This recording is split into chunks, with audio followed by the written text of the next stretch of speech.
Hey guys.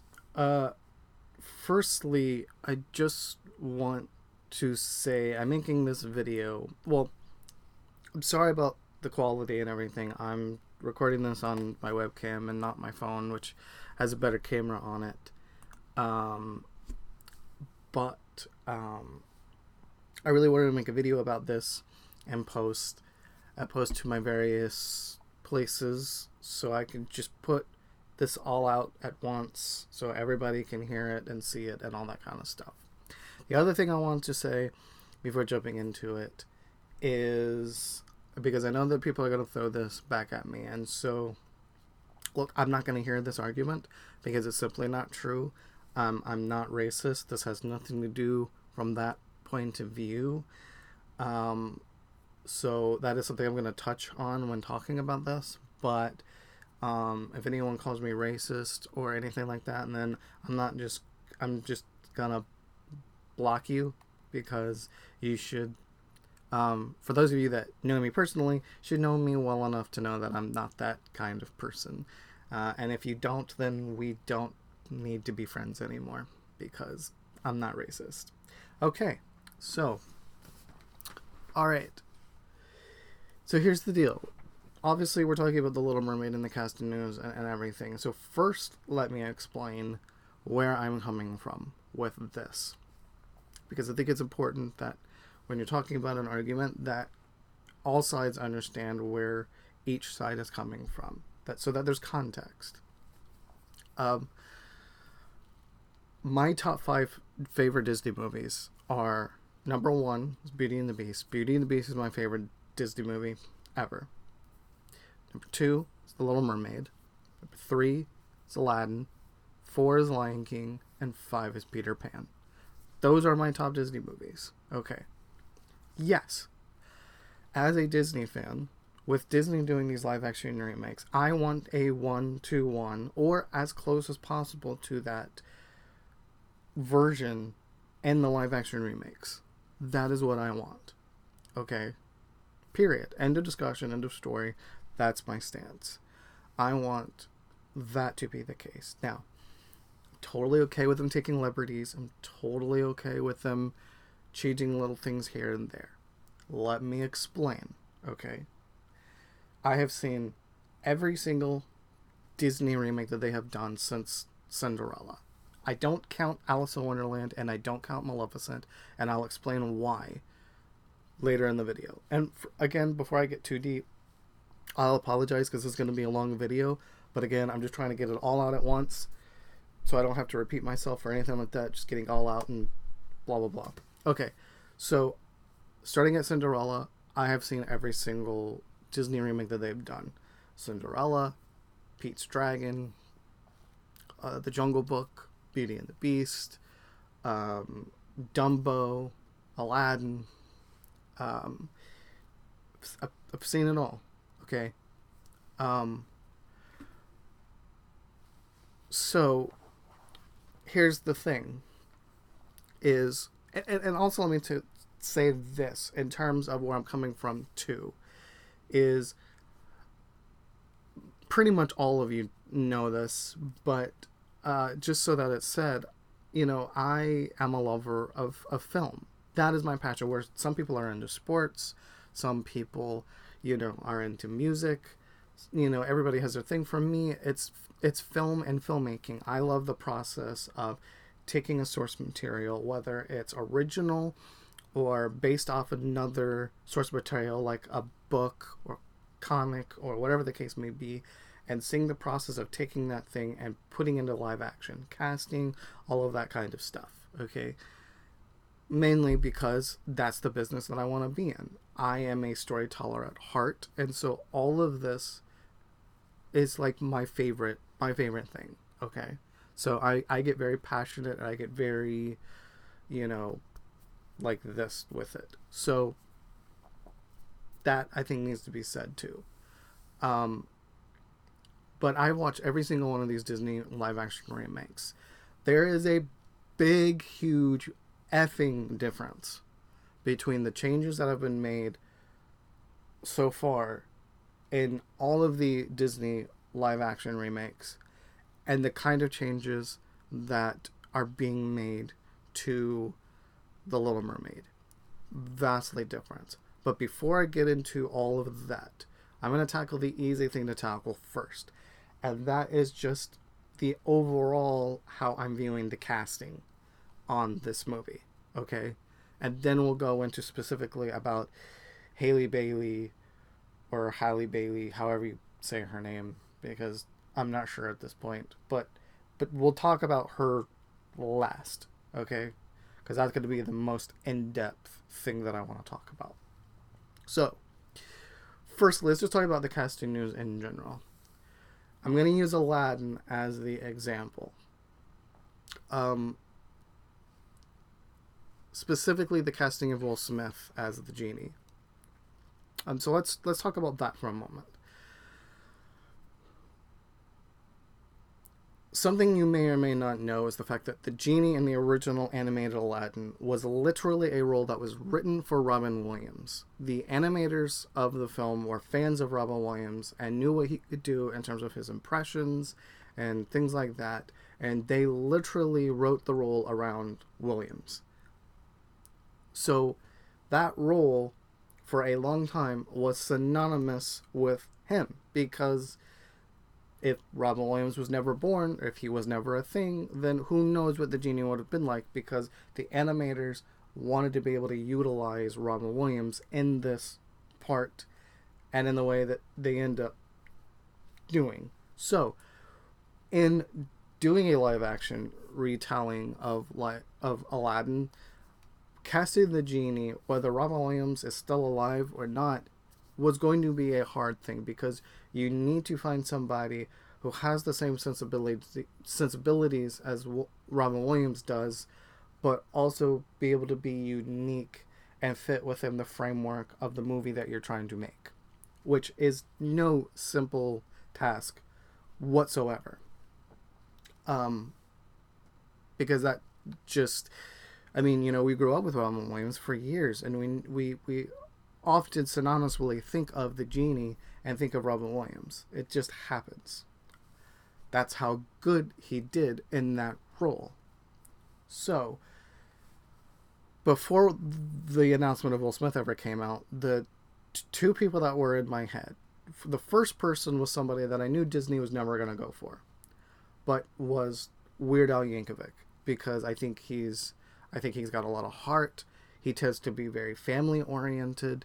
He's funny, but while he doesn't have a good singing voice, he can sing, and I think he would have been great for that role. Now, that's not somebody they were ever going to look at, nor do I know if Al would have even wanted to do it in the first place, but that was my main choice.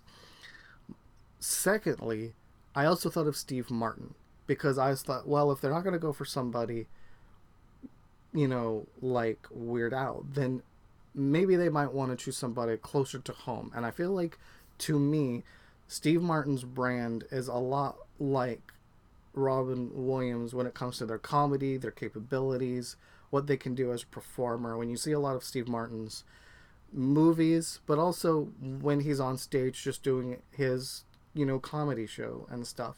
And so I felt like Steve Martin would be a different approach to the character, but he could bring that heart. He can sing. You know, he's a very talented musician, which a lot of people don't know. And I think he would be good at the role. But then Disney announced Will Smith, and I honestly don't know why Will Smith didn't come to mind to me. But when that casting news came out, there was no part of me that was like, oh, that's a bad choice. The second they announced it, for me, it wasn't, oh, that's a bad choice. I didn't know where Will Smith would start and where Will Smith would end, and the genie would, you know, take it farther.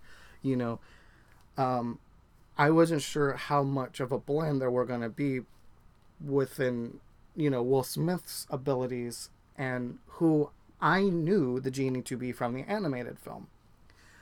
So that was where my trepidation was coming from. And when I say that, I mean very little unnervedness. Like, from the minute they casted Will Smith, I was always like, oh, that makes sense to me. Like, there was, there was never a part of that brain that was like, ooh, I don't like that. Or, ooh, that doesn't sound right. I'm like, I don't know how that's going to work, but I like it.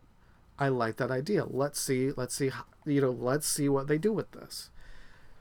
So there was always that openness from me on that. And fast forward, movie comes out, I go see it the Tuesday after it comes out, because cheap day at the movie theater. And I think it's the best Disney live action retelling of the story since. But it's because, given all of Guy Ritchie's flaws as a director, because not every single one of his movies is a flawless film, they're just not. But he really paid, and Disney really paid attention to detail. They got a Middle Eastern cast, which was so important to me, because that was one thing from the very get-go that nobody thought that they were going to really do. Is Disney really going to take the time to stay authentic to where supposedly Aladdin is supposed to take place? And they did. And I stinking love the cast of Aladdin. Every single person rocked those roles to the core. They made Jafar more interesting. They found an actor who could really portray Jasmine and had a killer singing voice. And then they got Mina Musad, who just took the role of Aladdin and ran with it. He absolutely blew me away as this character, because when I was a little kid, Aladdin was my favorite Disney prince or hero, whatever you want to call him. So I love Aladdin. And I was so worried that they weren't going to be able to find somebody that embodied who Aladdin was as a character. And they did, and they got it right. And I loved this movie. It's like I tell it, I've said in my review for it that I did, and I've talked to friends after, from the second Will Smith starts singing the Arabian Nights in the beginning of the movie, from that point to the very end of the movie, I had a smile on my face the entire time. A goofy grin that I couldn't make myself frown if I wanted to. Like, I was so happy. The movie just made me so incredibly happy and joyous. That's what I want for The Little Mermaid. Let's talk about Beauty and the Beast for a second.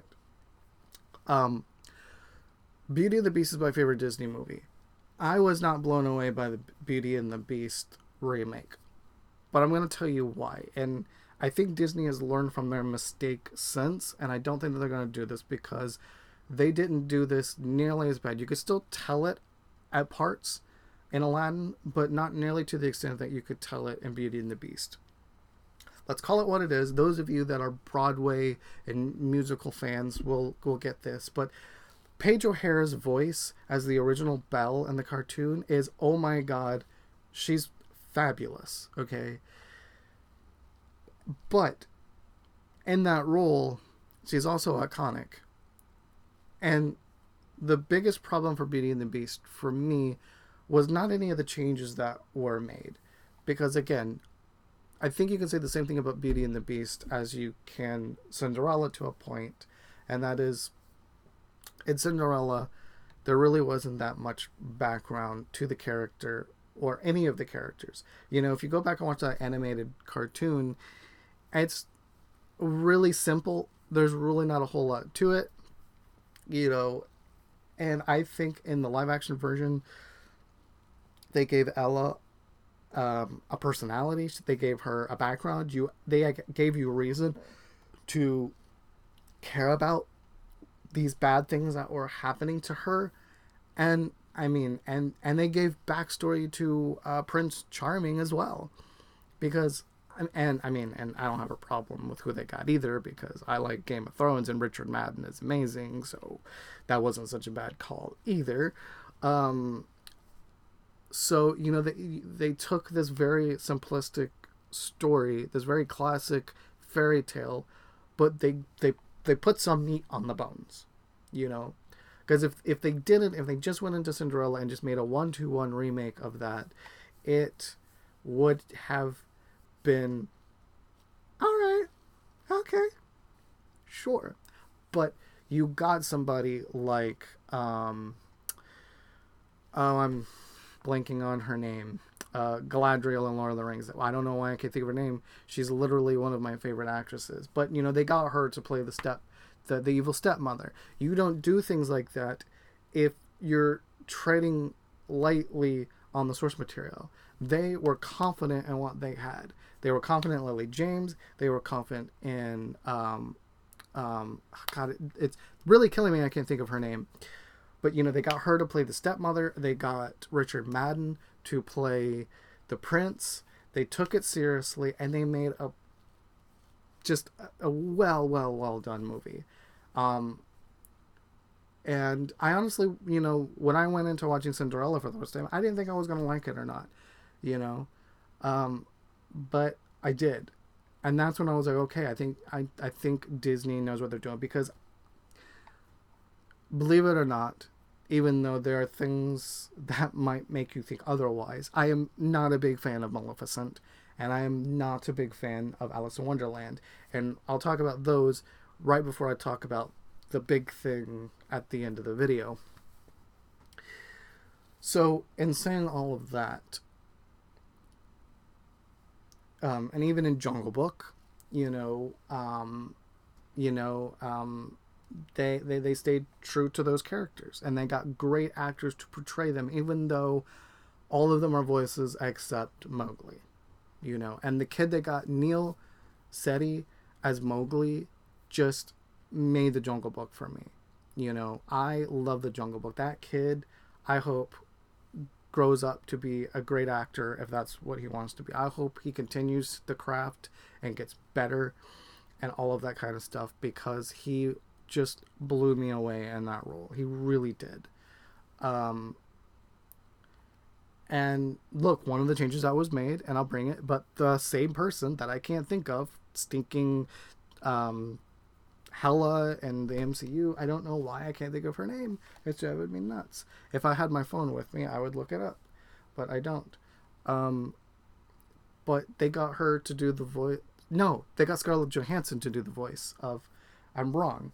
I apologize. They got Scarlett Johansson to do the voice of Kaa, and that was a little bit of a change. But, you know, Kaa is not a main character. Kaa is a side character, and it doesn't really matter whether the character is male or female. It doesn't, you know. It's like, okay, sure, I'll go with Scarlett Johansson. It's Jon Favreau, and Jon Favreau I trust. Okay.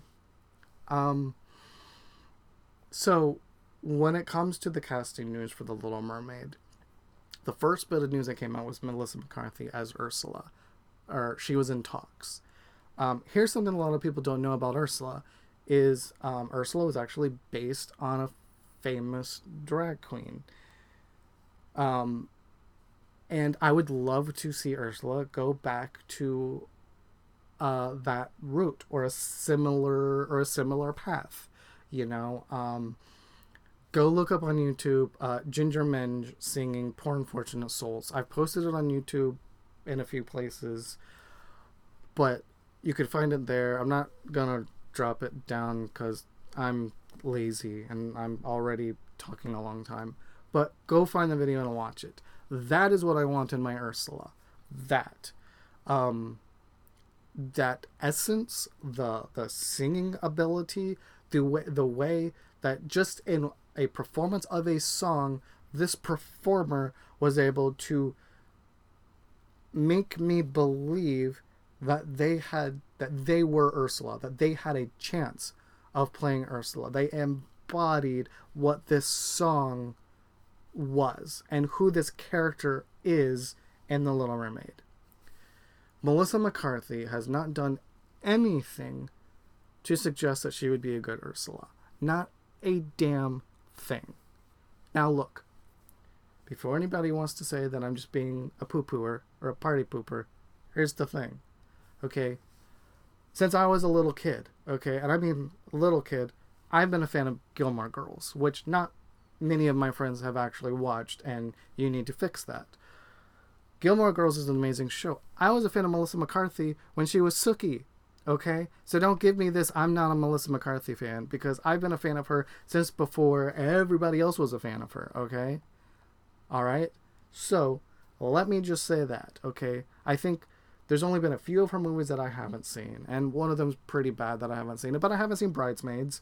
You know, I didn't see the one that she got nominated for an Oscar for. There's a few others, but for the most part, I've seen most of Melissa McCarthy's movies. There's nothing she's done to suggest anywhere that she would be a good Ursula. She's never done an evil kind of role before. You know, I think The Kitchen movie that's coming out later this year, where she plays like, you know, a wife of a mob boss, is as close as she's ever gotten to that. Okay, yes, she was on Barbra Streisand's album singing with her, so she does have the singing ability from a technical point of view, but she doesn't sound like Ursula. You know, of course, she doesn't need to be in that song, so that might be an unfair example, but you get what I mean. She hasn't done anything in her career to suggest, oh, Ursula, Melissa McCarthy. Will Smith, like, was a music artist, okay? Will Smith has acted and done roles that required sensibilities that the genie has, but that were in other roles that he has done. You know, I look at what he did on Fresh Prince of Bel-Air through that entire show's run. I look at what he did in the Men in Black movies, even the god-awful, horrible second one. But some of the wacky stuff in it, and especially some of the wacky stuff in the first one, really play in to that genie quality. You know, you look at Wild Wild West, but then you look at some of the heart that he has, like what he showed in The Pursuit of Happiness, or whatever the case may be, you know. Will Smith has proven his career. Not only can he act, but he can also sing, you know. So it made sense that they were looking at him. I don't understand this Melissa McCarthy thing, you know. And look, that's not me saying she can't do it, okay? I don't think she can do it, but I've always been that person. Hey, prove me wrong. I love being the person going in with one opinion and coming out on the opposite side. I love when that happens. I adore when that happens. I love it when people change my mind on things. So, you know, I'm not in cement on this, but Ursula is my favorite Disney villain, okay? When you are asked the question, who is your favorite Disney villain? Ursula has always been my number one for years. I don't think she's the best, but she's my favorite. I still think Maleficent is the best. She is by far the most evil, but Ursula is my favorite. It's her sassiness. It's the way that character is portrayed in that animated version. Everything about her in the original just is, I love it. I love it. I love it. I love it. I love it. That's what I want on screen. I want that version. And I want an actress or actor, I don't honestly care at this point, but I want somebody who can embody who Ursula is as a character. And then the second bit of news that came out was that Aquafina was going to be cast as Scuttle and Jacob Tremblay was going to be cast as Flounder. Now, I'm a huge Jacob Tremblay fan. I love this kid. I loved his work in Wonder. I can't wait for Good Boys to come out. That looks hysterical. You know, obviously I saw him in Room with Brie Larson, and he acted his little butt off in that movie. Yeah, when I think Flounder, I'm like, okay, yeah, I can get behind this role. In terms of Scuttle, no, I would have gone with somebody more like Wayne Knight to do Scuttle, but, you know, you want to go with Aquafina, that's fine. It's just like the whole Ka thing for me. It's like, doesn't really matter. Not my choice, but, you know, let's see what she can do. You know, everybody else seems to think that she'll do a good job, and I don't have any reason to think otherwise. So, sure, let's go with Aquafina as Scuttle. I'm game. Let's do it.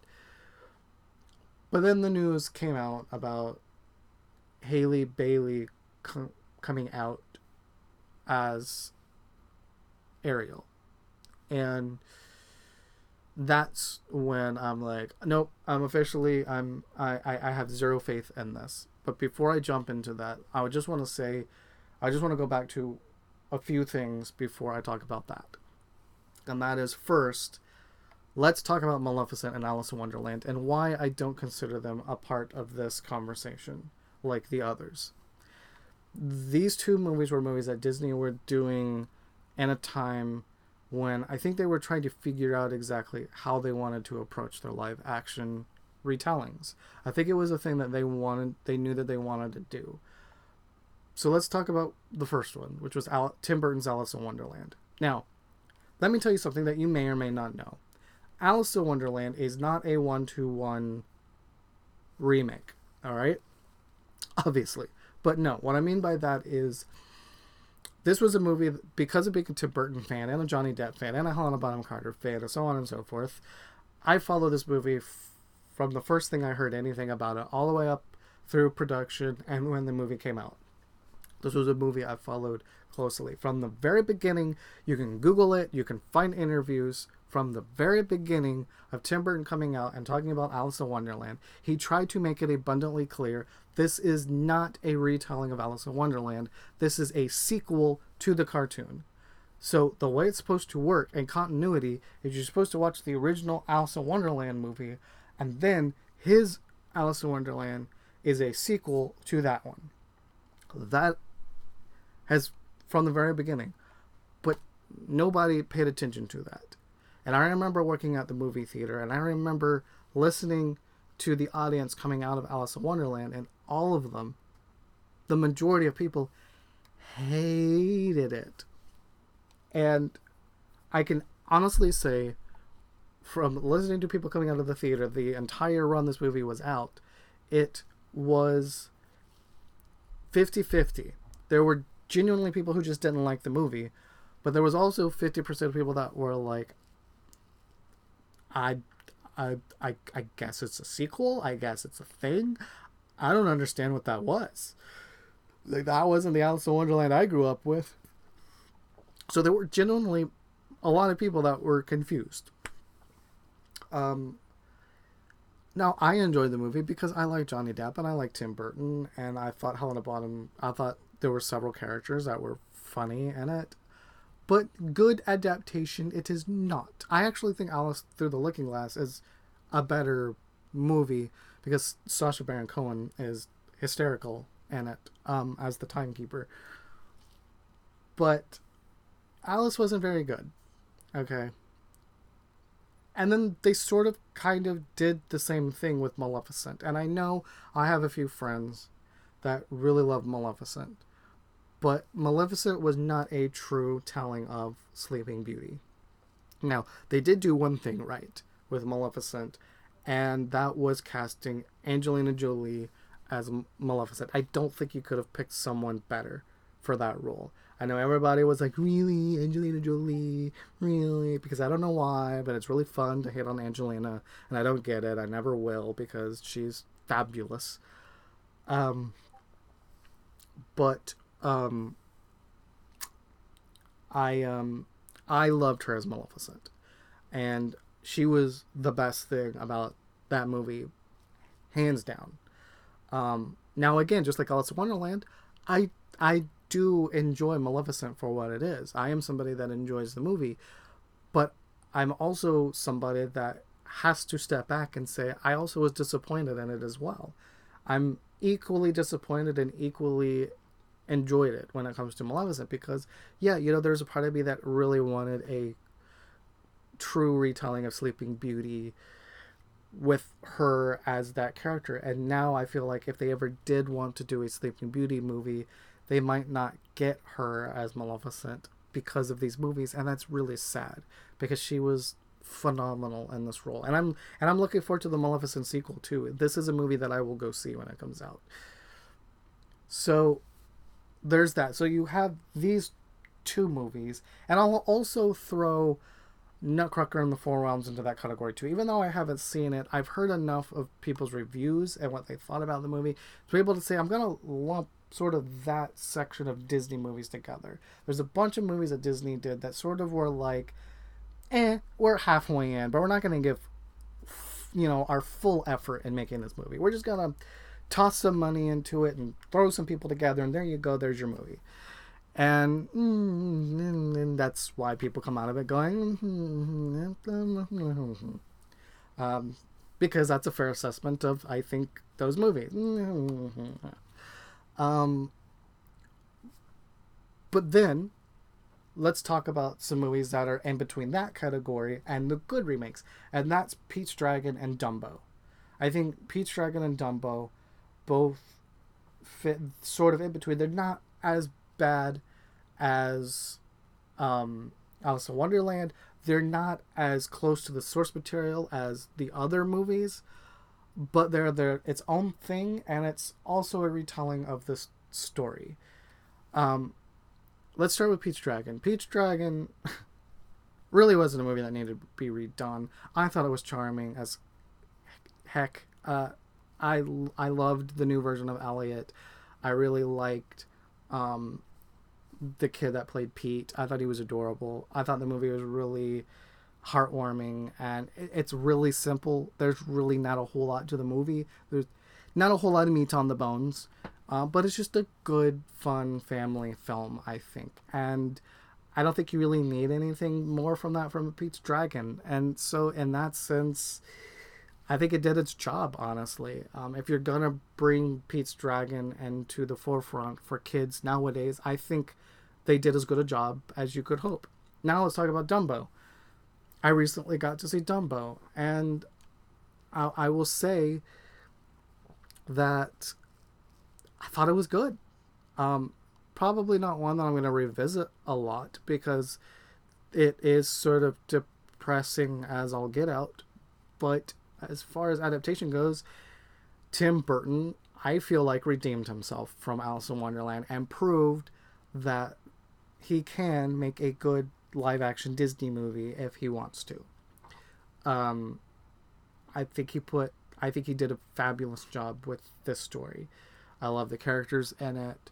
The CG of the elephants were out of this world, crazy good.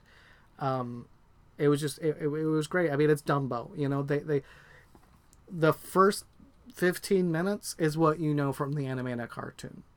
From that point on to the end of the movie, it's a completely new beast and animal. And that's why I sort of put it in this in between, because even though it is a almost complete departure from the source material, it's not a bad telling like what I would call Maleficent or Alice in Wonderland. It's a very good movie for what it is. But it's not Aladdin. It's not Beauty and the Beast. It's not Jungle Book, and it's not Cinderella. It's not to that caliber. And the last thing I want to say about Beauty and the Beast is, because I don't think I finished my thoughts on it when I was talking about it before, is my biggest problem with Beauty and the Beast is not the changes that they made to the story. Because remember, Beauty and the Beast is my favorite Disney movie. The problem is they auto-tuned the heck out of that movie. Specifically Emma Watson, which, gee, no, she doesn't sound like Paige O'Hara, because newsflash, she's not Paige O'Hara, but Emma Watson actually has a pretty singing voice. She's by no means a Christina Aguilera or somebody of that caliber, but she can carry a tune. You didn't need to auto-tune her that much. Because you can tell it from the start of her singing Belle, little town, it's a quiet village. From the second she starts singing that, you can tell it's been auto-tuned to the furthest extent. And it's like, ooh, buddy, this is going to be interesting.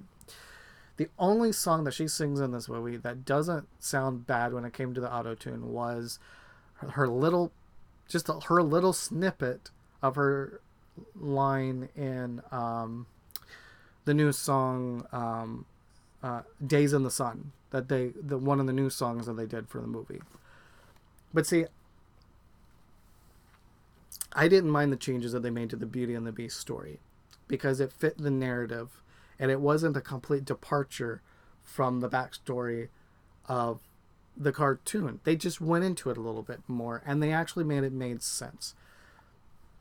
Newsflash, you don't have to be that great at math. I'm not great at math, But you listen to the origin story at the beginning of the animated cartoon, how old he's supposed to be, how many years they say everything is supposed to take place, and how long he has to find a princess.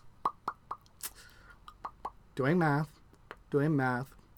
doesn't add up, doesn't make sense. But you sort of forgive that because it's a cartoon and it's a fairy tale, and you sort of just get over that. So I liked the stuff they did in the beginning of Beauty and the Beast because it sort of fleshed all that out and they made it make sense for the movie. So the added stuff in the movie was great. And yeah, they added a little bit of here and added a little bit there. I absolutely loved the new songs they added to the movie. I loved Evermore.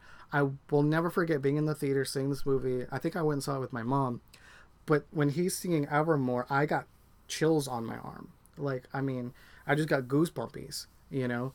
I loved it. I loved it. I didn't know that was a thing that I needed in my life, but it was. So I enjoyed Beauty and the Beast, but it could have been better. You know, it couldn't be better. I didn't have a problem with the way Beast looked. I didn't have a problem with any of the casting. I thought Luke Evans was a brilliant Gaston. I love Dan Stevens as Beast. But the auto-tuning, just the overall quality of... Because when you download some of the songs off the soundtrack, like I have, it sounds great when you're listening to your headphones. But for whatever reason, in the movie, the mixing of the songs and the film sound off to me. And the other thing that bothered me in the movie, too, and this is just a side note, was... the set design of the movie, while aesthetically I liked, I thought looked cheap, and it looked like you were kind of on a soundstage. It didn't look like they were real places to me, and that kind of bothered me. But once you get past that, the movie's good. The movie's not great. It's not as good as it could have been, but the movie passes. And that's why I have it in the same group as Cinderella and Jungle Book and Aladdin, is because the movie passes. Now, let's talk about, now that we're almost at the 40-minute mark, I apologize. I told you this was going to be a long video, but I'm getting everything out in one place. So I apologize, but it's just a thing, okay? The last thing I want to talk about is the casting of Ariel. Now, before anybody uses this argument, again, I want to say I am not racist. This does not come from a racist point of view whatsoever. And I understand, do not use this argument with me. I understand that mermaids are not real and they're a mythological creature. Okay, ahem. I didn't know that that was going to be something that people started saying, but it is. So, no. Okay. Because if you're going to start using that argument, I got news for you. Every single one of these mofo characters are not real. So none of it matters, okay? So if you're just going to throw that argument out, we might as well just not have the argument at all, okay? Okay? They're all fake characters. What do you think of that? All right? So here's the thing. I do not have a problem with the idea of having a different skinned mermaid, okay? I do not have a problem with Ariel being a different skin than white. But here's the caveat, is that is not what she is in the animated version of the movie, okay? Now I get, you could say that when these movies were animated, it was at a different time, in a different place, when things were a lot more racist, and the list goes on. I get that. I understand. But here's the thing. It's the source material. Whether it's good, whether it's bad, whether it's not, all of those sorts of things, it doesn't matter. All things being equal, Ariel is a Caucasian appearing character. And you can't be upset with people like me who are upset that that is changed. Because literally, this movie is as old as I am. This movie came out in 1989. That is the year that I was born. This movie is 30 years old. I have quite literally grown up with this movie. So if the only thing you're going to bring to the table in this conversation is that I'm racist or that I have no idea what I'm talking about or all of this different stuff, then you can just go ahead and leave. Okay? And I'm sorry that you've spent all this time up till now listening, but just go, all right? Because I'm not even going to entertain you at all, because that is not the point of view that I'm coming from this. Like I said before, The Little Mermaid is my second favorite Disney movie because Ursula is my favorite Disney villain. There's not a whole lot to this movie. Just like they did with Beauty and the Beast, just like they did with Aladdin, just like they did with Cinderella, and even like they did with Jungle Book, Disney is going to have to add a lot to this movie. Maybe some new songs, maybe this, maybe that. They're gonna have to add some meat on the bones of this movie. Because when you really start thinking about all the plot points, it's a pretty simple story. You know, it's like girl sees boy that she thinks she likes. She wants to live up where the humans are. She meets the sea witch. She has her voice taken away. She has 3 days to get the prince to fall in love with her. And the movie is over. Alright? There's just not a whole lot of meat. Yes, I know I'm skipping a few beats, but you get my point. They're gonna have to add some stuff. So, we know Ariel has sisters.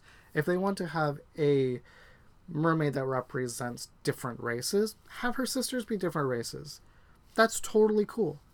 She could even have her mom and dad be different races. I don't care. Because it's like people do point out, she's a mermaid. Doesn't matter. But the difference between what I'm saying and what other people are saying is it's not the main character. Ariel is the lead of The Little Mermaid. She is the identifying property in The Little Mermaid. The reference in the title, The Little Mermaid, is a reference to Ariel. Okay? She is the thing in this movie. You don't go changing that around. Look, in of itself, I think it's great that Disney wants to try to be more inclusive and be more authentic to different regions and where different races come from and all of that kind of stuff. And I love it. I think it's great. I love that they found an authentic Indian child to play Mowgli. I think it's great that they found a real Middle Eastern cast for Aladdin. I am a fan of this. I like this. They need to continue on this route. They're looking at real Chinese actors to be in the Mulan remake. And I love it. I absolutely love it. Okay? That's why I say it's ridiculous if you're saying that I'm racist, because it's just, that's not where this is coming from at all. But here's the thing. She's not Ariel. Okay? The source material is what it is. Okay? Because I'm going to give you two examples. Okay? One, if you're going to say it's okay that Ariel, being a white character, is okay that they're turning her into an African American or African appearing character, then I equally tell you, okay, then if you're going to use the argument to me that you care that it's more about her singing ability, acting ability, and all of that, then you literally have to be willing to say, if they ever did a Princess and the Frog movie, it's okay if they don't get a black actress to play Tiana. In fact, she doesn't even have to be named Tiana. They could change the name.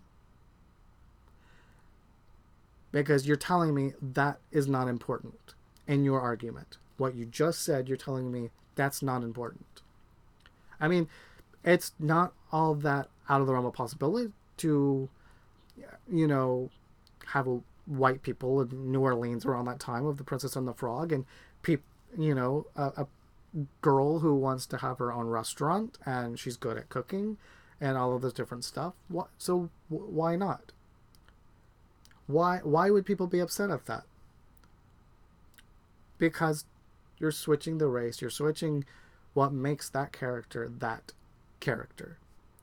Okay? Look, Jafar became a genie in Aladdin. Why isn't he referred to as the genie? Why is he still known as Jafar? It's because that is not who that character is. The genie is the genie. He is blue. He's got the gold handcuffs, or armlets, whatever you want to call them. That is the genie. That is the character. I have a very big problem with studios fitting the character to fit the actor and not the other way around. You cast the actor to fit the role. Ariel, the Little Mermaid, is a Caucasian appearing character. So you look for a Caucasian appearing actress to play that role. That is what you do. Now, I know literally jack squat about Halle Bailey, or Halle Bailey, however you say her name. I don't know anything about her.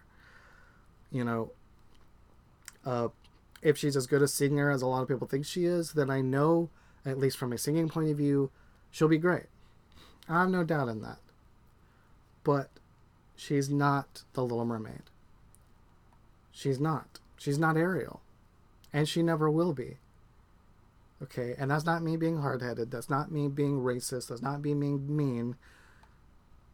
This literally is step by step. You can look through this and look. Alright?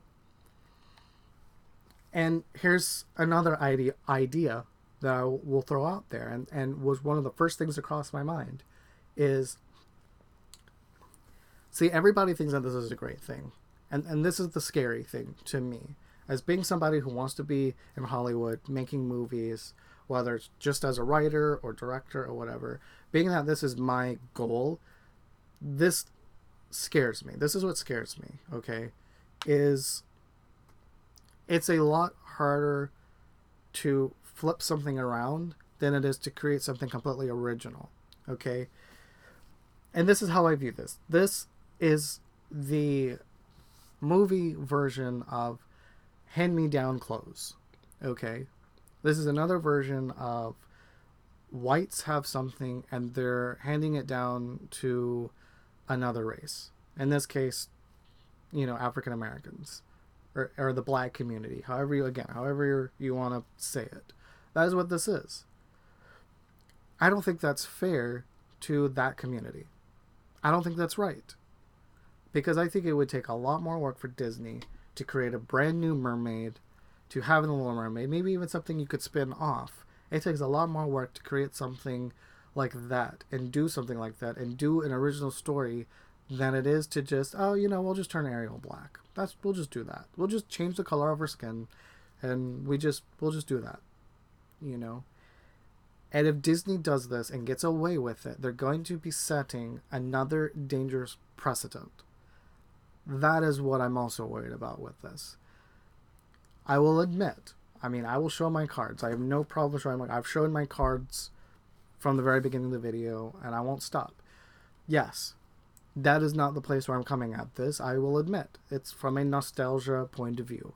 But a secondary and second place fear is that we're going to start, instead of Hollywood being forced to create new and good roles for the Hispanic community, for the African American community, we're going to start just looking at characters like, hey, what can we twist? What is the story we can twist now? Oh, Oliver twist. We'll twist that. And, oh, what's this? Oh, we'll twist that story too.